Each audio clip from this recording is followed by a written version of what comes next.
Everybody needs friends. That's the underlying principle of North Quabbin Citizen Advocacy, a nonprofit organization that has been working in the area for over 30 years.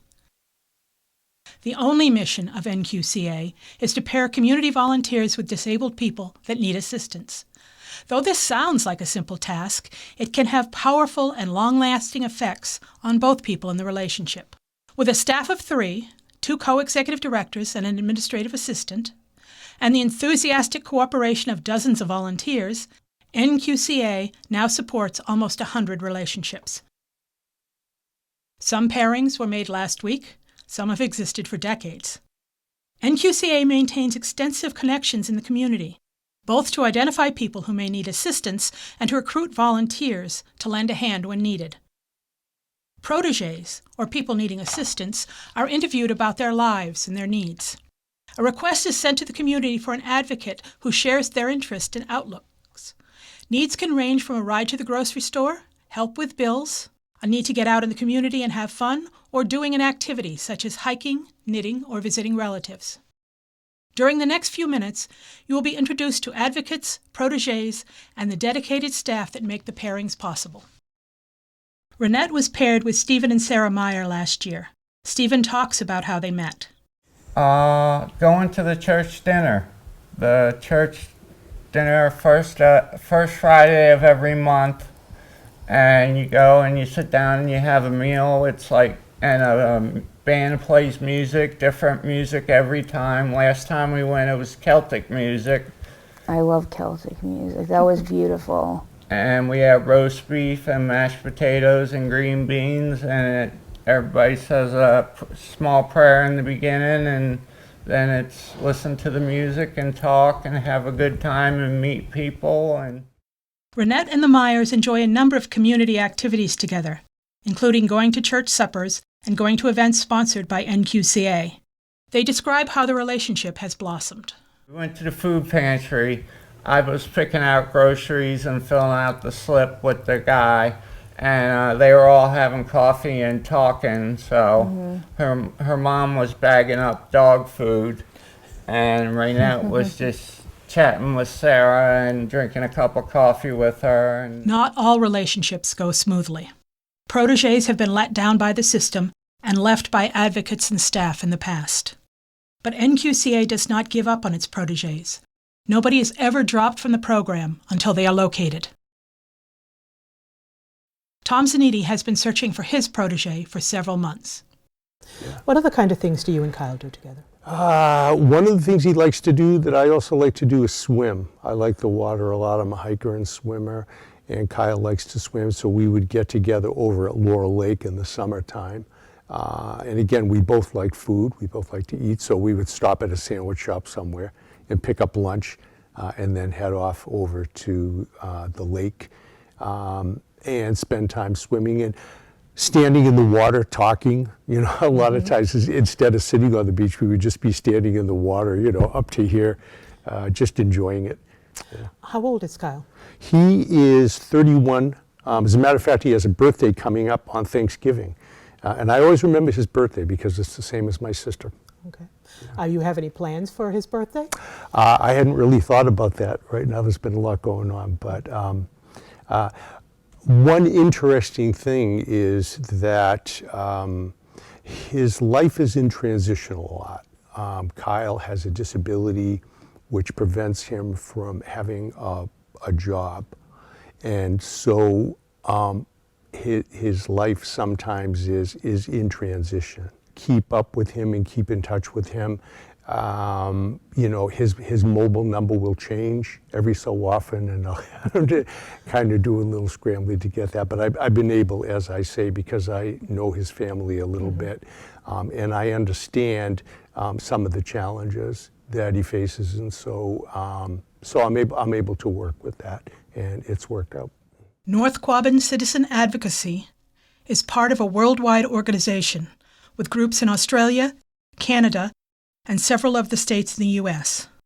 All adhere to the underlying philosophy of citizen advocacy, that disabled people need to have social roles other than that of being disabled. The way to access the social roles is with the help and assistance of community members to ease the transition. Citizen advocacy was founded in the 1970s, when legal and social action led to the closing of huge, impersonal institutions for the mentally ill and the mentally feeble. Thousands of people were released into community living situations or back to families that had not cared for them in decades. Wolf Wolfensberger, the founder of Citizen Advocacy, said, quote, "The reality that the intellectually disabled person is a version of myself is one from which so much can be learned and gained, and yet it is a reality which most people deny and try to escape from." Wolfensberger saw that disabled people were still isolated and stigmatized, despite the closing of institutions. He put forth the radical idea that volunteers, working with disabled people and easing their transition into community groups, would allow the integration of everyone into society. A mainstay of his theory, called social role valorization, is that disabled people need to have community involvements and roles that do not emphasize their disability. He was laughed at and told this could never be accomplished by volunteers. Yet, almost 50 years later, community action lives on. Tom Duty of New Salem, Massachusetts, learned about the work being done by Wolfensberger. Studied hard, and he was creative, and he came up with a set of ideas rooted in positive assumptions about people, that like people are people, and that people don't need good programs. They need they need the good things in life that are the same for people, whether they do or don't have disabilities.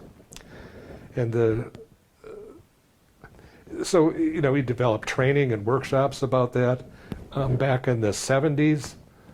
Was that the right decade? 70s? Yeah, 60s and 70s. He was the kind of the leading change agent around services for people with intellectual disabilities. And he's kind of the idea man in the era when we were closing down the institutions for people with intellectual disabilities and setting up community-based services. And one of his ideas that he came to was the idea for citizen advocacy.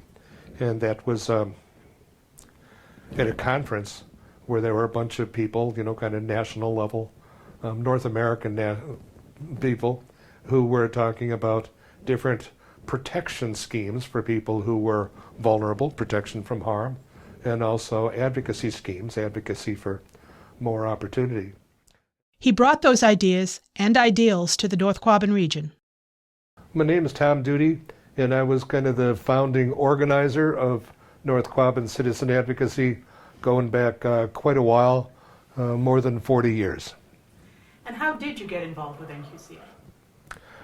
Well, some money came available because of a federal court suit around what used to be Northampton State Hospital for people with mental health disorders.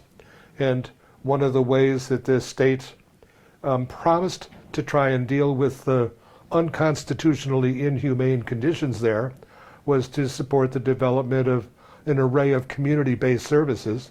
And one of those that was specified in the consent decree between the people suing the state and the Commonwealth of Massachusetts was that there would be funding made available for citizen advocacy programs. Tom led the organization from its founding until 2015. The first years were lean. Tom realized that he had to lead by example.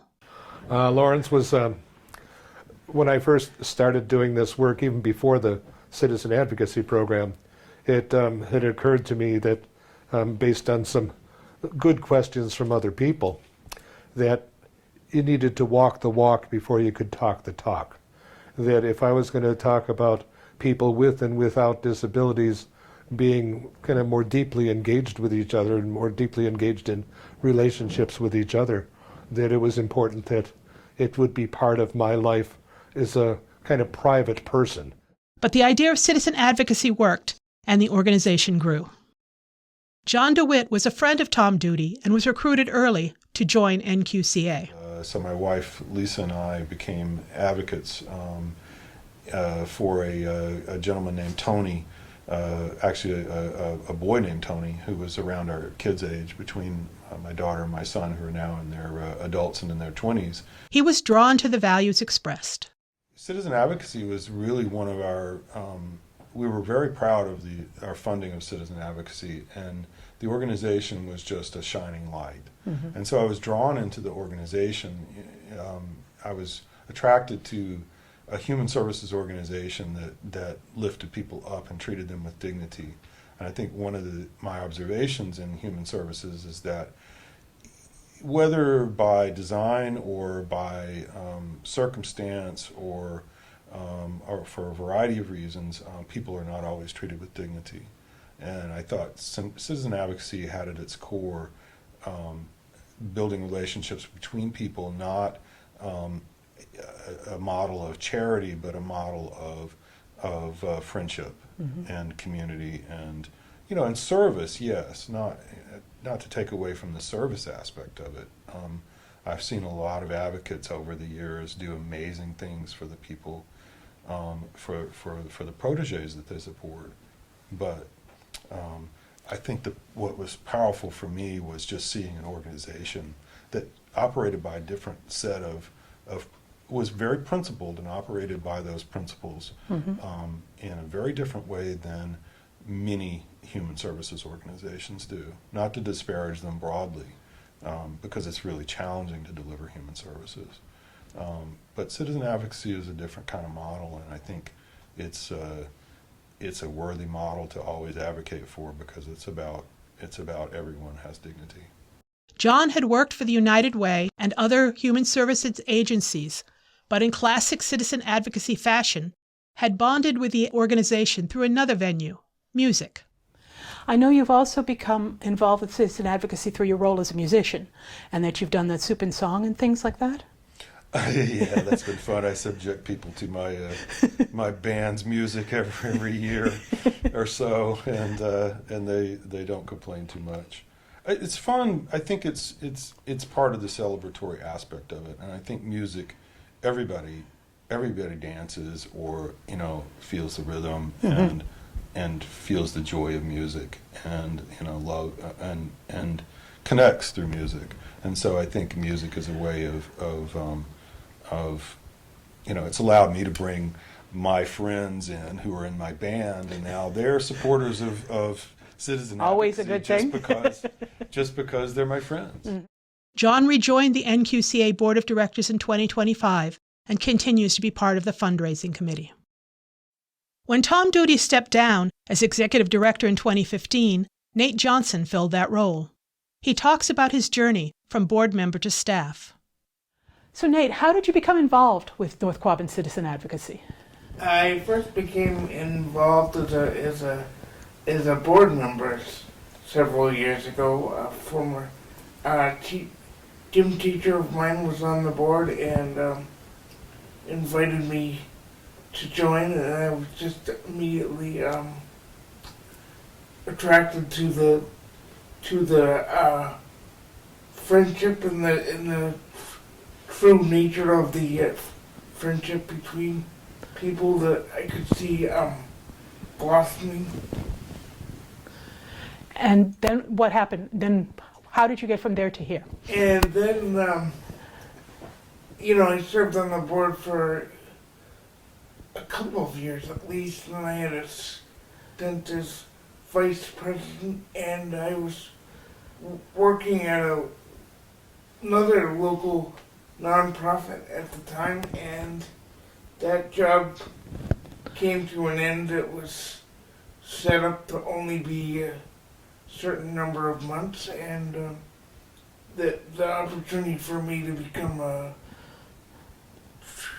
coordinator trainee, I think it was, came up, and so I joined NQCA in that role. And actually, I guess even before that, I was involved in some of the grant writing as a board member, and I met with some of the funders, and then eventually I became a coordinator, full coordinator, and then when Tom left, they decided to put me in the role of executive director, and now we've got Lynn in the role of co-executive director with me. So the two of you share the position? Right. And how does that work?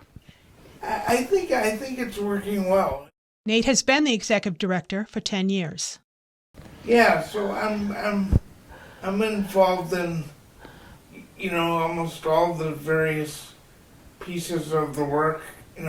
Heavily involved in the matchmaking and the recruitment of both people with disabilities and the advocates.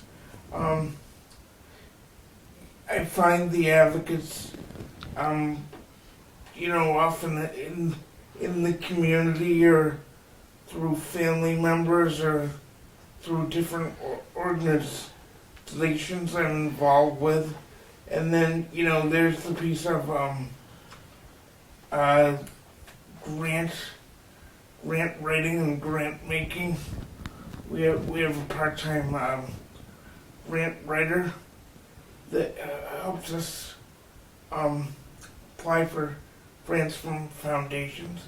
And so myself and Lynn and our other coworkers, we have a administrative assistant too, who helps keep track of grant reports, fundraisers, or volunteer at the fundraisers. We are very lucky at NQCA to have a very active board. So like we recently had a lasagna supper and a board member and her friend cooked all the lasagna themselves, and so it's we really rely on the community in a big way, and they continue to support us for the advocates, for the fundraising, for virtually all of NQCA's mission.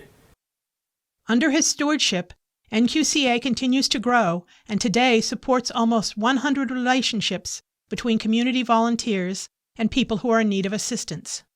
Community volunteers include church members, pastors, local politicians, business people, and workers in local industries. He describes how he recruits these volunteers. We, like my coworker Lynn talked about, we as far as recruiting the people with disabilities, we get to know them, their past life, and also their interests. So we really try to match people based on a common interest that can be anything you can think of, like sports or fishing or knitting or just going out for coffee, reading even. And we match people based on that common interest so they get to know each other. In 2024, because of the continued success of NQCA, Lynn Berthume became co-executive director, sharing the position with Nate Johnson. She describes what drew her to the job. An extreme amount of compassion on everybody's front, whether it was the people that worked with them, it was the advocates or the friends that they worked with. It was, and the energy that comes from all of them working together.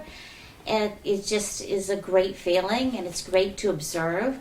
And it's just, wow, this really works. This model works, and you see it firsthand on every level. With Lynn on board, the community outreach expanded. We'll be doing the Farmers Market in Orange, and that has been a great opportunity. It has given me an opportunity to introduce the agency to new people that don't know what we do, a way also to connect with people that are already existingly involved with us and would catch up on things.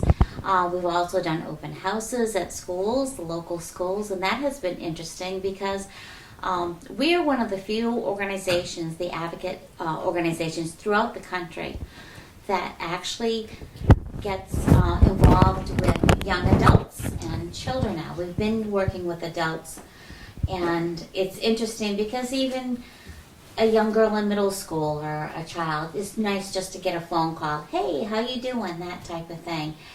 And the parents have been so receptive of that, getting their own children involved so that the children themselves are advocates or a child that might receive advocate services. North Quabbin Citizen Advocacy is involved in and about the North Quabbin region. All the people served come from and have connections to the area, and all the volunteers live near their protege. After a match is made, the advocate and protege determine the actions and the decisions made. Many pairs become friends, forming bonds that exist for decades. NQCA, with its smiling staff and volunteers, appear at community events such as Old Home Days, church fairs, farmers markets, and the local merchant events. Community involvement, organized and sponsored by NQCA, includes soup and song, with local musicians and local cooks providing an entertaining evening, a lasagna dinner, and most recently a tea party. Funding for NQCA is provided by the Town of Orange, the United Way, and other local agencies. In May, the group sponsors a walkathon to raise money, with a picnic for walkers and volunteers immediately afterward. At the end of the year, NQCA does a major fundraising appeal to local businesses and people. Our services are local, our funding is local, and our advocates and proteges are embedded in the community. We work hard to put the social in social justice. Vicki, Chase, and Lillian have been paired for almost 20 years. Lillian is largely nonverbal, but makes her wishes known. Vicki talks about the activities they do together. Well, it started off back in, I think it was 2006. I started working, got a job at the State House in Orange, and Lillian was one of the residents in the home that I worked at. And I started taking care of her. I was direct care, and that's how we started it. Both Vicki and Lillian believe that theirs is and will continue to be a lifelong friendship. Janet and Bo Henderson, New Salem natives, have been advocates for 10 years. Janet is a retired school teacher, and she and Bo have been married for 48 years. Both are musicians, and this is how they became involved with NQCA. So we ended up going and meeting the person, and it turned out I already knew him. And even now, I can't get him to call me Janet. He says Mrs. Henderson. Was he one of your students? Well, he wasn't really one of my students, but he was a student, and he was at Franklin County Tech in PEP program, pre-employment preparation, and he's got a job now. He's not. We don't have to do a lot for him because he is pretty independent. He kind of wants to help us. That's good. Yeah. So, when we run into him here and there and always ask him how he is and give him a call now and then, he doesn't really reach out to us that much, but he says he knows we're there. Yeah, we let him know that, please call us if you need anything. But he's, like Jenny said, he's pretty independent, and that's the way he likes it. Their relationship with their protege has changed over the years, as he has progressed from a high school student to an independent member of society. Well, we really tried to find ways that we could help, but there weren't really that many. He had living, and he's moved himself, and this is all on his own. He was living at the Y. At the Y in Athol. And now he has an apartment also in Athol. And when he moved into the Y, he was very happy to have his own place. But he also outgrew it. And he's happier at the place he is now. And, it's funny. We did some yard work, and he was all enthusiastic until he saw a bee. And then that was that. And but that was okay. We had a great time. Yeah, he wants to help us out. So he said, sure, come on up. And then, like a lot of kids, after about half an hour, I don't know. This is a lot like work. Yeah, exactly. And but we had lunch, and he likes, He likes to go for walks. So we check in with him. Thanks to the support of the community, NQCA continues to play a critical part in making sure our neighbors with disabilities are included, valued, and loved. The community functions best when everybody is included and noticed. Over this brief period, you've heard advocates and staff and former staff talk about how they have built powerful friendships with each other that have been helpful to each other in practical ways, have provided advocacy that help people get the things they need to survive, including food and proper housing, as well as just having a great time. Thank you. With your continued support, we'll be able to keep building communities where everybody is valued, loved, and protected.